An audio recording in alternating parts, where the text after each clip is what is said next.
Tuesday afternoon, the Remnant Trust lecture series concluded in the Troy University Library. The Remnant Trust exhibit was brought to the library this semester and consists of 30 different historical artifacts, including the final topic of the series. Today we were wrapping up the Remnant series for Dr. Schaefer in the library by talking about Lincoln and his Gettysburg address, delivered on this day 156 years ago, which is a nice calendar note for us, and really unpacking what those 272 words meant.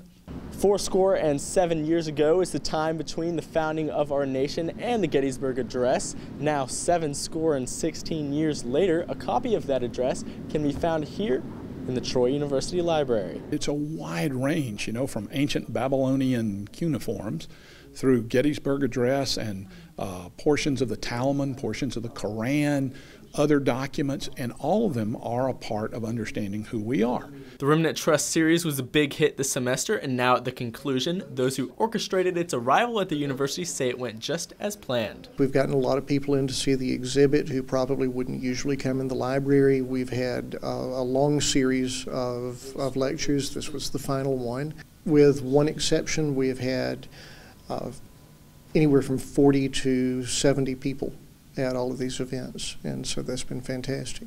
The series sought to inform and educate on the historical artifacts of the Remnant Trust, and through the help of many speakers this semester, it did just that. I think it gives all of our students a unique first-hand look at history, and it opens the door for learning directly about those documents, but it also opens the door for lifelong learning. So it's been a really good thing. The Remnant Trust exhibit still remains on the first floor of the library and is available for viewing all of the artifacts that have been spoken about this semester.